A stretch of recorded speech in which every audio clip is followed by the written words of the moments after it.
funcionamiento de la economía, y ya vimos el tema de los impuestos. Les decía, el directo es aquel que grava, que se le cobra a las personas por sus ingresos, sea una empresa, 27% de las utilidades, sea el sueldo que ganen, que yo les decía más o menos de los 700, 800 mil pesos hacia arriba, uno empieza a pagar 5 mil, no es tanto mensual, pero ya para el sueldo sobre 6, 7 millones de pesos sí ya es más alto. Mientras más gano, más pago de impuestos. Y los indirectos, que eran los que gravaban los productos, ¿cierto? Y ahí vimos el IVA, que es el principal impuesto chileno, el impuesto al valor agregado, que es el 19% de todos los productos o servicios que nosotros compramos o contratamos. Todo en Chile paga IVA, y todos pagan el 19%. Y hay algunos impuestos específicos para aquellos productos que tenían, que yo les decía, las externalidades negativas, que aparte del IVA, pagan impuesto también porque producen cierto daño a la población que consume esos productos: alcohol, tabaco, combustible. Son los principales productos que pagan un impuesto aparte del IVA. Y decíamos que los licores, por ejemplo, que valen 15 mil pesos, podrían costar 10 mil, es decir, 2/3 de su valor si no existiera este impuesto. El tabaco es el que paga mucho más impuestos, casi el 70% del valor de una cajetilla de cigarros de impuestos. Una cajetilla que cuesta 3 mil pesos, en realidad cuesta 1.200, y 1.800 pesos se van de impuestos. Y lo mismo el combustible, sobre todo la benzina, la parafina y el gas licuado. El petróleo diésel paga mucho menos impuesto específico porque es el que utiliza el transporte, sean las micros, sean los camiones, y yo les explicaba que el transporte es una de las áreas más sensibles de la economía. Si sube mucho el precio del diésel, del petróleo, obviamente sube el costo de todos los fletes. Y como Chile es un país tan extenso y que muchas de las cosas nosotros las importamos o que vienen de zonas más lejanas, las papas vienen del sur, los tomates vienen más del norte, las lechugas, bueno, un poco de la zona central. Pero si voy a traer papas de Chiloé en un camión, toneladas de papas, claro, por el camión se puede gastar 200 mil pesos en combustible, pero si se gasta 400 mil, ese costo lo asume el consumidor, porque la papa ya no va a estar a 3 kilos en lucas, va a estar a 2 kilos en lucas, o 3 kilos en 2000. Por eso es tan sensible el valor del petróleo, del gas. Eso en Chile, si bien la mayor parte de la electricidad en Chile se produce a través de hidroeléctricas, es decir, de represas con agua, digamos, que mueven una turbina, también tenemos termoeléctricas que funcionan a gas o a carbón. Por lo tanto, si también subimos el precio del combustible, dije a gas o a carbón, a gas, carbón o petróleo. Si sube mucho el precio del petróleo, del combustible, va a subir también en cierta medida el precio de la luz. O sea, es un área sensible el del combustible. Esos son los impuestos entonces directos e indirectos. Pero los impuestos también se pueden clasificar en progresivos, que en el fondo los impuestos directos son al mismo tiempo progresivos, es decir, mientras más gano, más alto es el impuesto. Así debiese ser en todos los países, o todos los impuestos. La idea es que sean progresivos. El más rico paga más. El que más recibe, más paga impuestos. Por eso los pobres, los que viven en la línea de la pobreza, son esas personas que ganan el sueldo mínimo o menos de 365, si no me equivoco, está por ahí el sueldo mínimo. Las personas que ganan menos que eso y que se consideran bajo la línea de la pobreza no pagan impuestos a su sueldo. La gente que gana el sueldo mínimo no tiene que pagar el impuesto directo. Pero tenemos un impuesto que tiene otra clasificación, que es el más terrible que tenemos, que es el IVA, que es regresivo. El IVA, que es regresivo. Mientras menos gano, más dinero se va en impuestos. ¿Por qué? Porque como el IVA afecta a todos los productos, todo Chile, todo paga IVA. Por lo tanto, el pobre generalmente ¿en qué gasta? En las necesidades básicas, en lo que llamamos una canasta familiar. La gran mayoría de su sueldo se va en alimentos. En Chile, el gasto más potente es la habitación, es decir, sea el arriendo o el dividendo de la casa. El segundo gasto súper potente, o no en orden, pero también un gasto muy potente, es el transporte. Casi 800 pesos dividido en dos, o sea, multiplicado por 2 al día. Son más de 1.500 pesos diarios. Si una persona trabaja 5 días a la semana, son 20, 22 días hábiles al mes, o sea, multipliquen la cantidad de dinero que se va en el transporte. Por lo tanto, tenemos que uno gasta mucho en vivienda, en transporte, pero el pobre lo que más gasta es en alimentación. Lo que más gasta dentro de su porcentaje o como porcentaje de su sueldo. Por eso paga pasiva. Obviamente que en términos prácticos, en términos directos, en términos de billete, el rico paga más porque consume más, pero al rico le duele menos ese 19%. Al pobre le duele mucho más. Por eso es regresivo. Por eso desde que existe el IVA, que yo les contaba que existe desde el terremoto del 60 para la reconstrucción de Chile, después del terremoto de Valdivia, siempre se ha pensado tratar de no eliminar el IVA, porque es un impuesto quizás el más importante que tiene Chile, pero sí que se pague escalonado, tratar de ver cómo se le devuelve el IVA a los más pobres, que los pobres no paguen ese 19%. O también quitárselo a algunos productos. Por ejemplo, siempre se ha discutido a los libros quitarle el IVA, para que la gente lea más, porque en Chile los libros son caros, porque no tenemos un gran público, un gran mercado para venta de libros, por lo tanto llega mucho más caro que en Argentina, que en España, que en Perú, en otros países donde sí, como la población es más grande, tienen imprentas muy grandes. Acá en Chile, como somos pocos, los libros son más caros, pero además les tenemos que sumar el 19%. Por eso muchos dicen que por eso la gente no lee. Si es así o no, vaya a saber uno. La gente que no lee igual al final se gasta 30.000 pesos en un asado con coletes con los amigos. O sea, uno decide en qué gastar su dinero. En el caso de los pobres no tienen mucha decisión en qué gastar. Tienen que gastar en la canasta familiar. Tienen que alimentar a su familia y gran parte de su sueldo, qué sé yo, el 70% de su sueldo se va en alimentación. En cambio el rico gasta el 10% de su sueldo en alimentación. Por eso es regresivo. Al pobre le cuesta más pagar el IVA que al rico. O al pobre su sueldo, su ingreso se le va más en IVA que al rico. Por eso es regresivo. Progresivo entonces, mientras más gano, más pago. Regresivo, mientras menos gano, también más pago, más me cuesta pagar eso.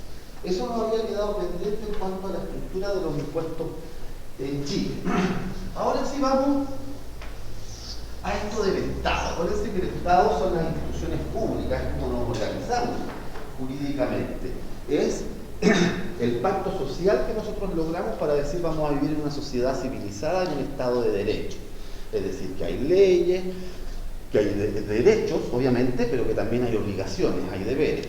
Por ejemplo, pagar impuestos es un deber, respetar la luz roja es un deber, no matar, no violar, no cometer cualquier tipo de delito. Eso es deber. Nosotros sabemos que estamos bajo un sistema así. No hacemos todo lo que queremos cuando queremos. Ustedes, por ejemplo, están obligados ustedes a estar en el colegio.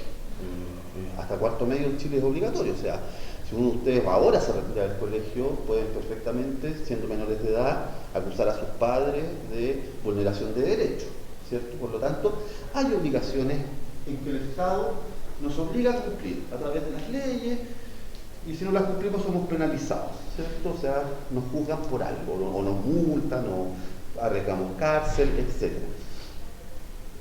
Y tenemos también muchos derechos que están en el artículo 19 de la Constitución garantizados, que tienen que ver con los derechos que conocemos, a la libertad, derecho de expresión, a la salud, a la educación, a vivir en un medio ambiente libre de contaminación, etc.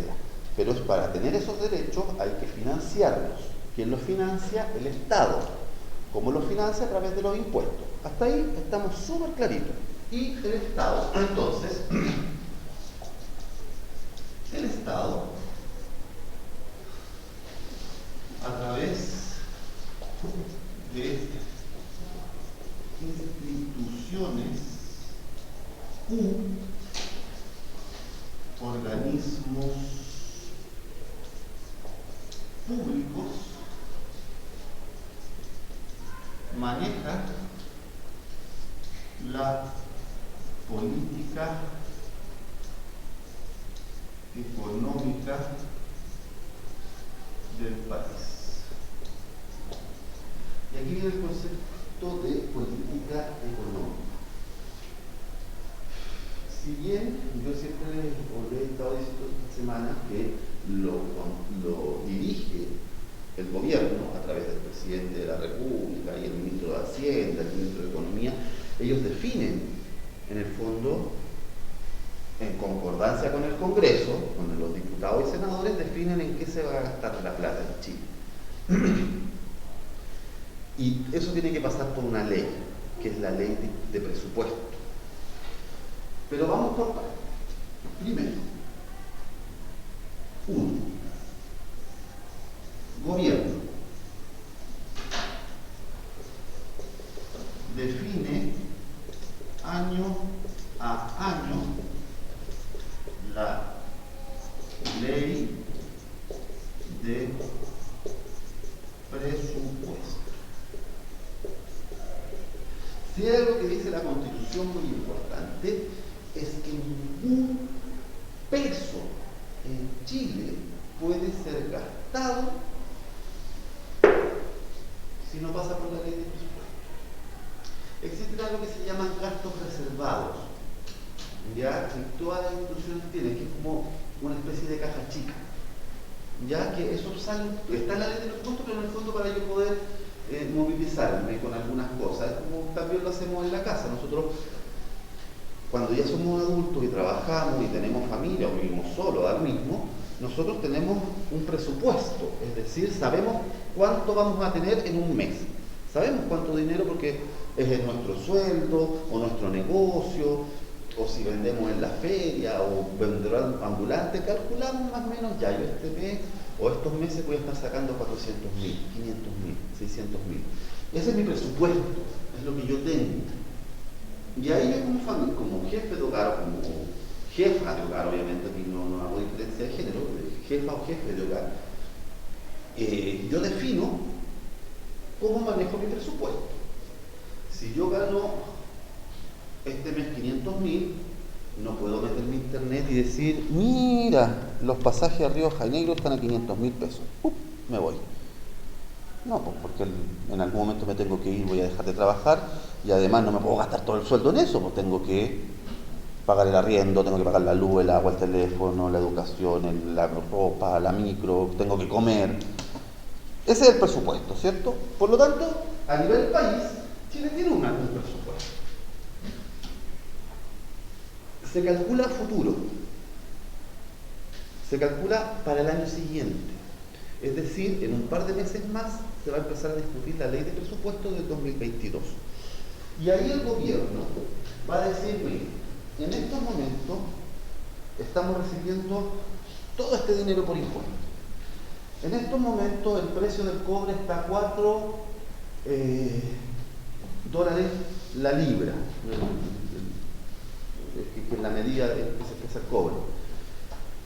Pero proyectamos que para el 2022 va a bajar de esos 4 dólares y va a estar en 3 dólares 50. Y calculamos que se van a vender 7 millones de toneladas. Así que ahí hacen el cálculo y dicen, ya, vamos a tener tanta cantidad de miles de millones de dólares en 2022. Y ahí empieza la negociación sectorial, por así decirlo, de decir, ya, pues, el gobierno propone y dice, ¿sabe qué? Tenemos 10.000 millones de dólares para el próximo año, para el 2022. Y el gobierno dice, de esos 10.000, vamos a gastar 1.000 en educación, vamos a gastar 2.000 en salud, vamos a gastar, qué sé yo, 5.000 en los gastos que tienen que ver con los sueldos de los ministerios, el funcionamiento de las municipalidades, etcétera, etcétera. Y vamos a gastar 2.000 millones de dólares en comprarle osos de peluche a todos los niños de Chile. Y ahí alguien tiene que decirle al presidente, a ver, un momentito, ¿es una prioridad para Chile que todos los niños tengan un osito de peluche? Y ahí entonces, esta ley de presupuesto se rechaza o aprueba en el Congreso. Ahí entra otro poder del Estado, el poder legislativo. Y el poder legislativo es el que le dice al gobierno, mire, gastar en osos de peluche 2.000 millones de dólares es un desperdicio. O quizás no sea un desperdicio, porque vamos a ayudar a la salud mental y a la contención de los niños chicos. Pero resulta que tengo en estos momentos 500.000 personas viviendo en tomas de terreno. ¿No será mejor, en vez de osos de peluche, construir viviendas sociales para que esas personas abandonen las tomas y tengan un hogar propio y digno? Y ahí uno dice, sí, con realidad, mejor gastemos en él. Y ahí entra la negociación con el Congreso. Y eso siempre se discute en noviembre. Generalmente el 30 de noviembre es cuando ya es el plazo máximo. Ojo, esto nos llevó a una guerra civil hace 130 años atrás. Yo no sé si ustedes justo 130 años están. En 1891, la revolución contra Balmaceda, el Congreso no le aprobó la ley de presupuesto a Balmaceda. ¿Y qué hizo Balmaceda? Porque ahí en esa época tenía él hasta el 31 de diciembre. Como no se la aprobó, él a partir del 1 de enero de 1891, no la aprobó el 31 de diciembre de 1890, desde el 1 de enero de 1891, en teoría el gobierno no podía gastar ni un peso.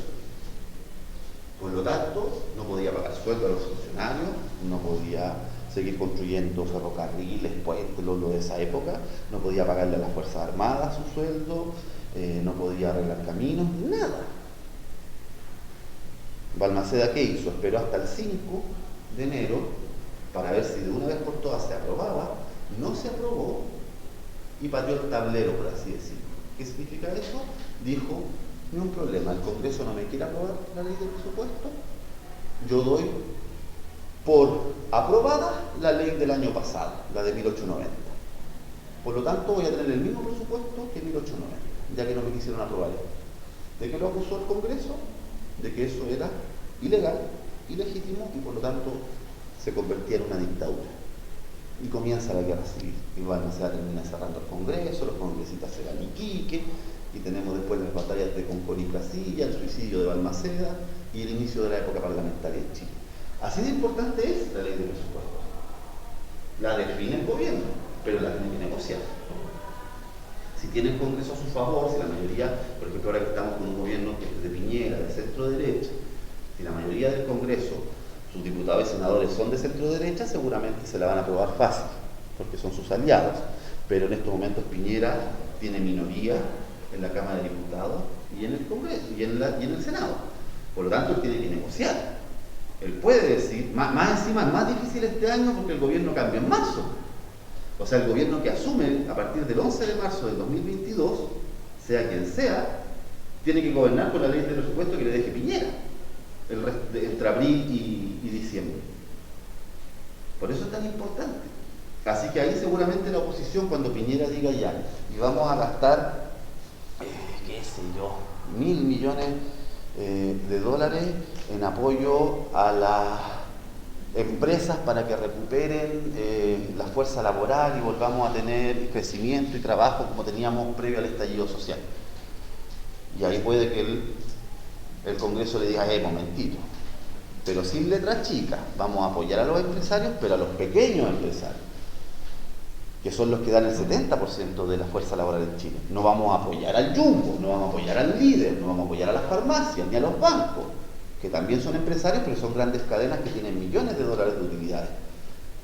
Gástese los 1.000 millones de dólares en apoyo a los empresarios, pero a los pequeños empresarios, a los medianos empresarios, a los pescadores que no han podido salir, a los agricultores por el tema de la sequía extrema que estamos viviendo. ¿Ve? Y ahí Piñera va a tener que entonces negociar para que se apruebe la ley de presupuesto. Por eso es importante. Entonces, el gasto que se da en Chile lo define el gobierno, pero en acuerdo con el Congreso. Eso es una de las primeras políticas económicas. Lo otro que hace el gobierno, dígame. ¿Pero qué pasa con la ley de presupuesto cuando tuvo una contingencia como el COVID? Por eso, ahí es donde Piñera tiene que negociar, porque seguramente va a tener que la ley de presupuesto de 2022 tener un aumento importante en gasto en salud, en mejorar los equipos de salud, en que se pueda contratar más gente. Yo no sé si alguno de ustedes, familiar, amigo, lo que sea, de alguna vez, enfermera o médico, o alguien que se ha sacado la mugre, o sea, turnos de 30 y tantas horas en los servicios públicos, arriesgándose al tema de la enfermedad. En algún momento esa gente tiene que descansar.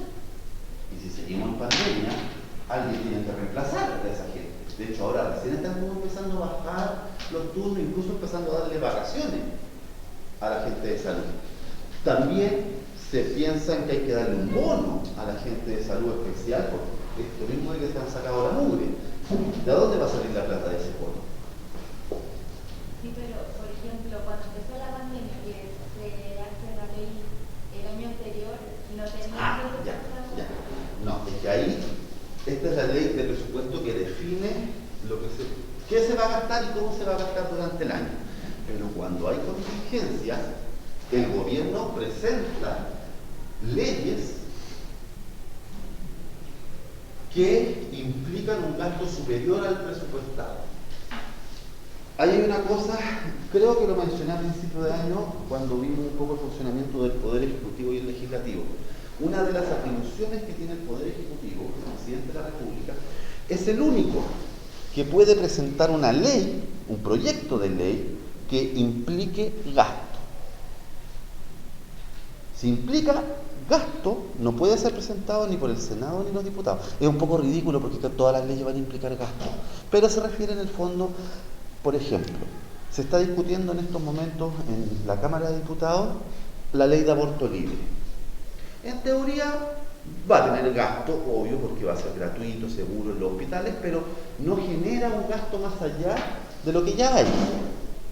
Por lo tanto, fueron los diputados los que presentaron este proyecto. Lo pueden hacer.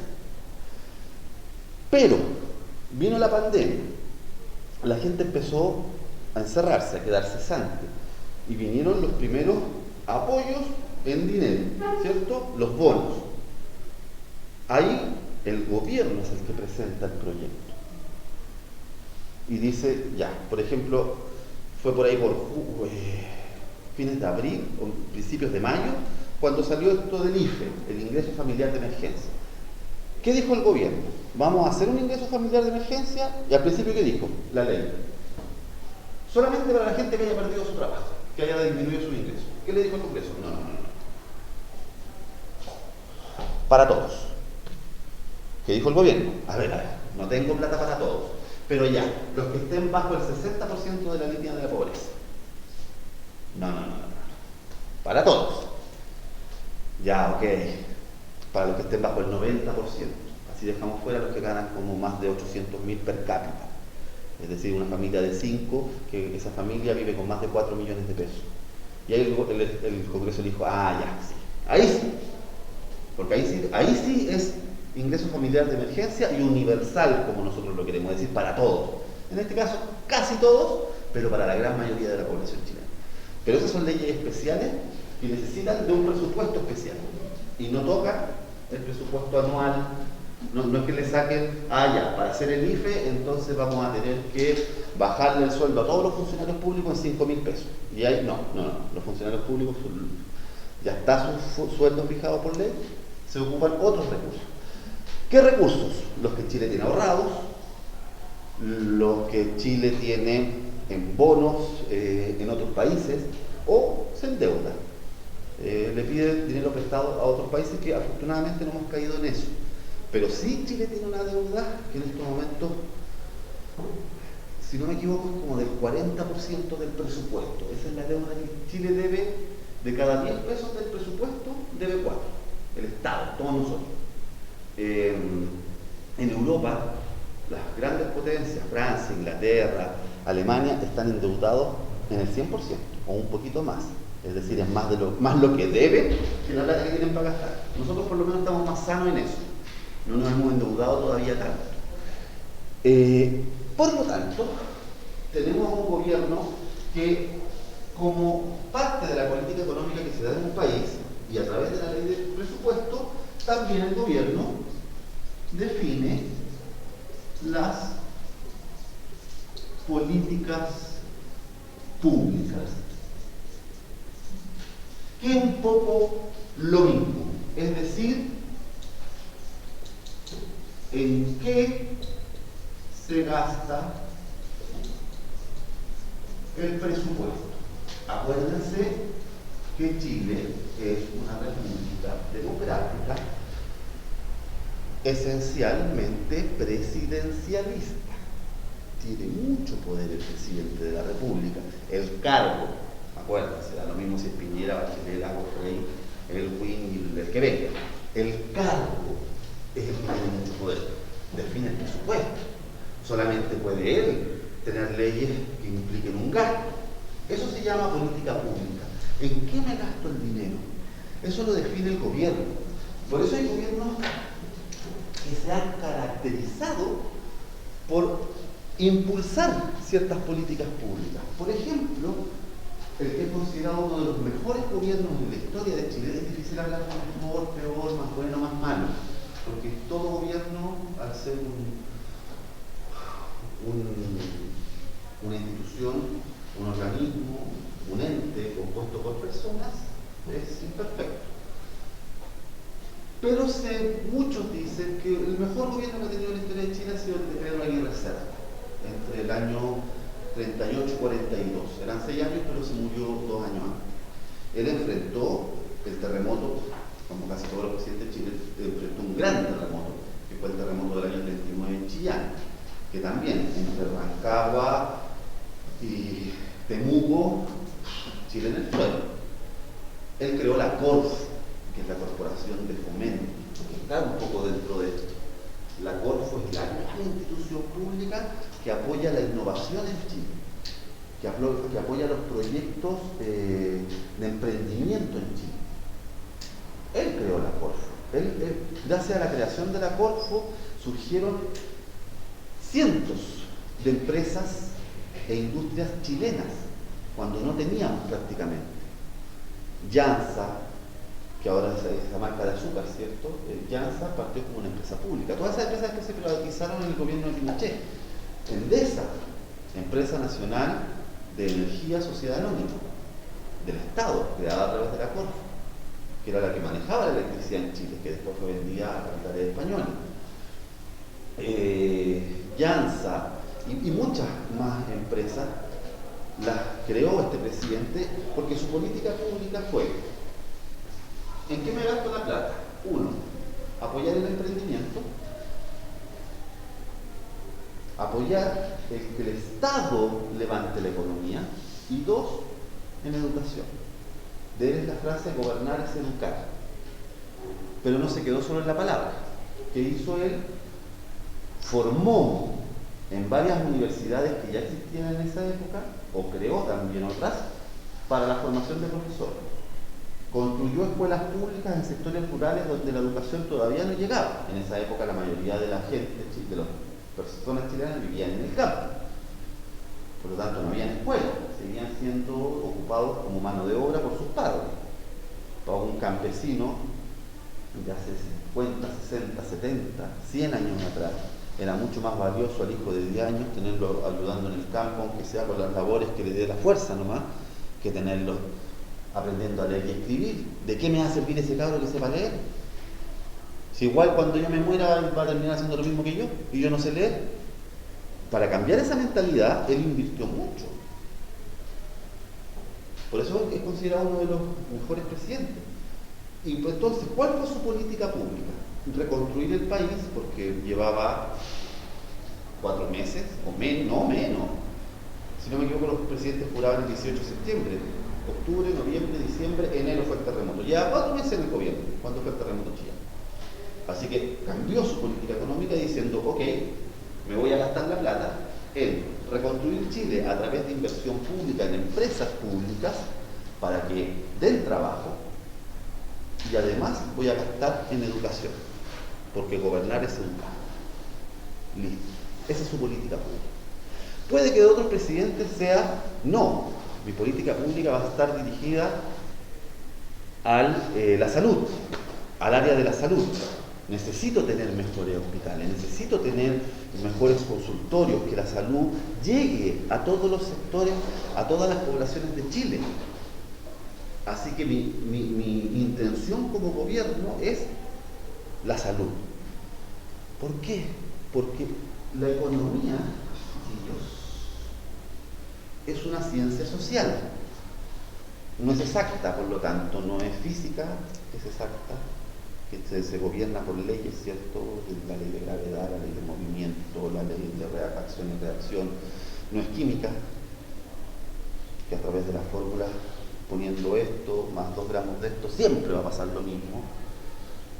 No es matemática, obviamente, que 2 más 2 nos demos miles de vueltas filosóficas, siempre va a ser 4.